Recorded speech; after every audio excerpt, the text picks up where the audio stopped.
Hi everyone, sorry కొంచెం gap వచ్చింది. So మీకు కానీ ఎవరికైనా జాబ్ కానీ వస్తే వెంటనే ఇంట్లో కానీ బయట ఫ్రెండ్స్కి కానీ చెప్పొద్దు. ఎందుకు ఇలా అంటున్నానో ఈ వీడియోలో చూద్దాం. సో నా బీటెక్ కాగానే ఒక కోర్స్ చేద్దామని హైదరాబాద్ వెళ్ళా. సో ఒక ఫ్యూ డేస్ బ్యాక్ ఒక ఇంటర్వ్యూలో సెలెక్ట్ అయ్యా. ప్యాకేజ్ వచ్చేసరికి 3.5 బోనస్ అవి కలిపి ఒక 60,000 బోనస్ అన్నారు. సో నేను ఇంకా హ్యాపీ. సో ఇంటికి వచ్చేద్దాం అనుకున్నా. April 6 జాయినింగ్ అన్నారు. సో అన్నీ ప్యాక్ చేసుకొని ఇంటికి వచ్చేసా.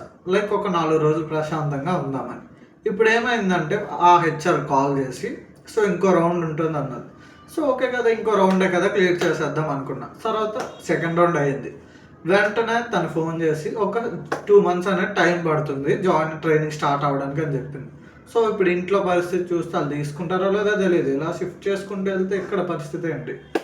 సో ఇలా అంటుందన్నమాట. సో ఇఫ్ మీకు జాబ్ వచ్చినా సరే శాలరీ వచ్చే వరకు జాబ్ పక్కా అయిందని ఎవరికి చెప్పొద్దు. సో రేపటి నుంచి బగ్ బౌంటీ మళ్ళీ కంటిన్యూ చేద్దాం. Follow for more.